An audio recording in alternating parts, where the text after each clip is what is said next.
ভারতে ও বিভিন্ন দেশে মুক্তি পেয়েছে বলিউড বাদশাহ শাহরুখ খানের নতুন সিনেমা পাঠান। সাফতা চুক্তির মাধ্যমে বাংলাদেশেও সিনেমাটি মুক্তির চেষ্টা চলছে। এ বিষয়ে বাংলাদেশের চলচ্চিত্র সংশ্লিষ্টরা নিজেদের মতো প্রতিক্রিয়া ব্যক্ত করছেন।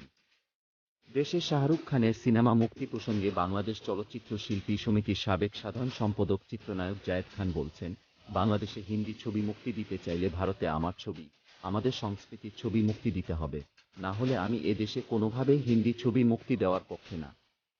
আমি প্রথম থেকেই হিন্দি ছবি মুক্তি দেওয়ার পক্ষে ছিলাম না, এখনো নেই।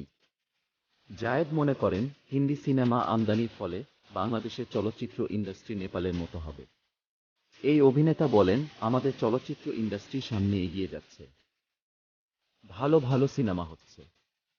ফলো বাঁচাতে হলে আমাদের ভালো কন্টেন্ট নির্মাণ করতে হবে, তাহলে আমাদের চলচ্চিত্র ইন্ডাস্ট্রি বাঁচবে।